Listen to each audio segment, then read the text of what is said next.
መጠሪያ አልተገኘም የሚሆንሽ ላንቺ ተስማምቶ ቆንጂና ራሱ ነሽ ውበት ነፍስ ሕይወትን ዘርቶ መጠሪያ አልተገኘም።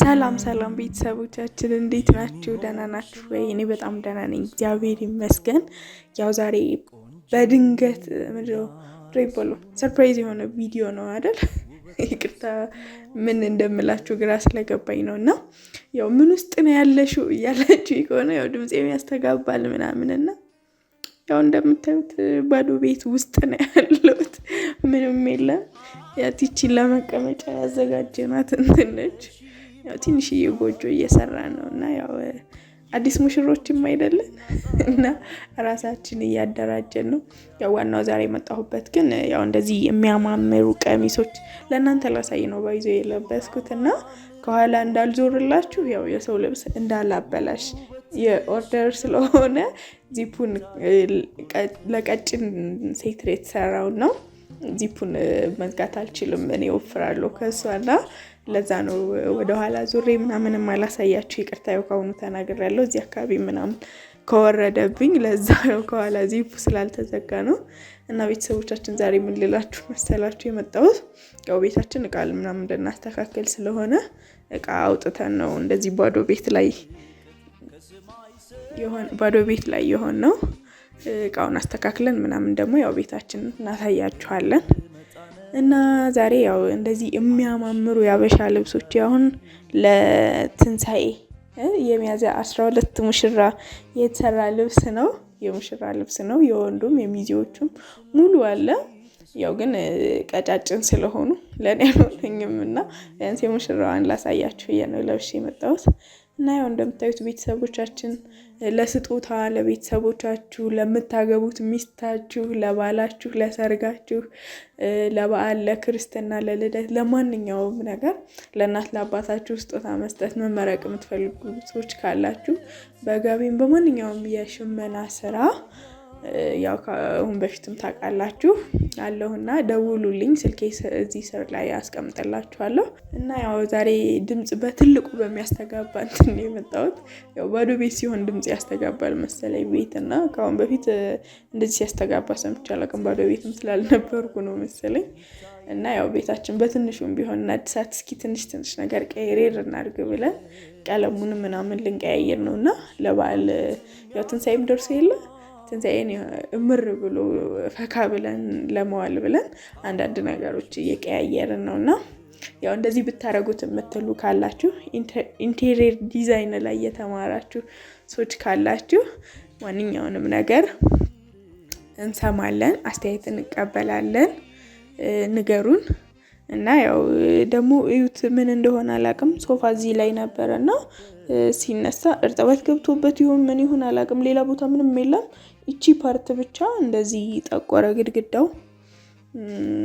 ቀለም ላስቀባ ያልኩት ዋናው እንትንም በዚህ ምክንያት ነውና ምን እንደሆነ ወደፊት እንደዚህ አይነት ችግሮች እንዳይገጥሙን በምክንያት እንደሚመጣ በምክንያት መጥፋት እንደሚችል የምታውቁ ሰዎች ካላችሁም ኮሜንት ላይ ጻፉልኝ። እና ደግሞ ምን አይነት ቀለም ብቀባው እስኪ ያምራል ንገሩኝ፣ እስኪ አስተያየት ስጡኝ።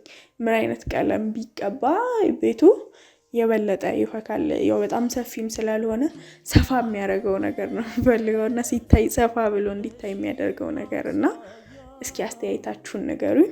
እና ያው ዛሬ የመጣሁበት ዋነኛው ዓላማ ልብሱ ነውና ልብሱ ላይ አተኩሩ። እና የሚያማምሩ ፈርጥ ወይም ደግሞ ጨሌዎች አሉት፣ ሽመና አለው፣ ከስር ጥልፍ አለው። እና ያው እንደምታዩት የብዙ የእጅ ጥበብ ባለሙያዎች የተሳተፉበት ስራ ነው። የሚያምር ስራ ነው አይደል? ያምራል። ያው ፈርጥ ሲኖርበት ደግሞ ይበልጥ ልብሱን ያደምቀዋል።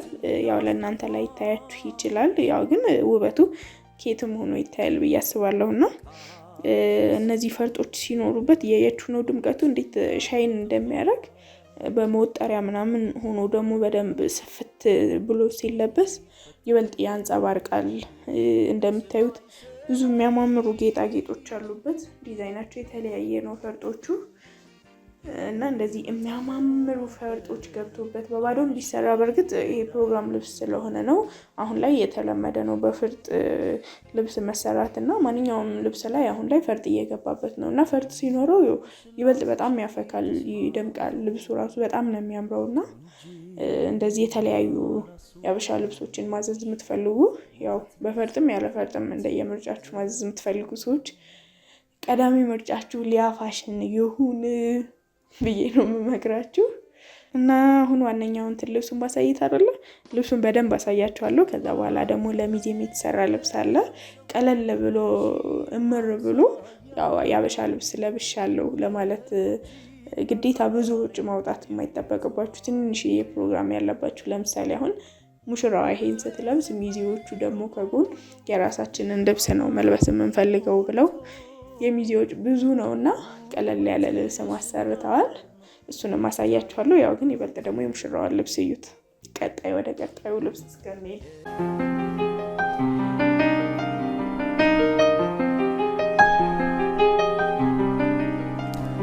መጠሪያ አልተገኘም የሚሆንሽ ላንቺ ተስማምቶ ቆንጂና ራሱ ነሽ ውበት ነፍስ ሕይወትን ዘርቶ መጠሪያ አልተገኘ እና ቤተሰብ የሚዜ ልብስ ደግሞ ይሄንን ይመስላል።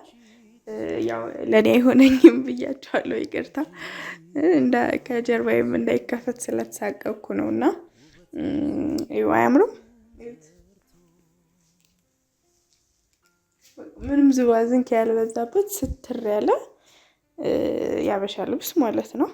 ሁለቱም ሽመና ነው ባይዘው። ይሄ ቻይና ጨርቅ ይባላል፣ ይሄ መነን ነው። በቃ ቻይና በመነን ሆኖ ቀለል ያለ ግን እንደማንኛውም ፕሮግራም የሚሆን የሚያዘንጥ ልብስ ማለት ነው። እና ያው የሀበሻ ልብስ አሁን እንደፈለግን እንደመንቀሳቀስ ምናምን አይመችም አይደለ? እንደዚህ አይነት ልብሶች ግን ቀለል ብለው ለማንኛውም አይነት ፕሮግራም የሚሆኑ ልብሶች ናቸው እና በጣም የሚያምር ልብስ ነው። እንደምታዩት ዲዛይኑም ይሄን እንዲረዝም ስላልፈለጉ ነው ወደ ላይ አጠር ያለው። ታች ድረስ መሄድ ይችላል። ታች ድረስ ስላችሁ በጣም ዝቅ ያላለ ማለት ነው። እንደዚህ ድረስ ምናምን መውረድ ይችላል። ያው እነሱ ቪው ወደ ታች ያለው እንዲረዝም ስላልፈለጉ ነውና ይሄንን ይመስላል። ያው ከጀርባዬ ክፍት ነኝ አልዞርም። እንደዚህ ሆኖ ግን አራት ማዕዘን ነው። ከኋላም ሆኖኝ ባሳያችሁ ደስ ይለኝ ነበረ። ያው ፎቶ ከላኩልኝ ሌላ ጊዜ ያሳያችኋለሁ። እና እንደዚህ የሚያምር ልብስ አሰርተዋል። እንግዲህ እናንተም በማንኛውም ሰዓት ማንኛውም አይነት የሀበሻ ልብስ ማዘዝ ትችላላችሁ። ደውሉልን።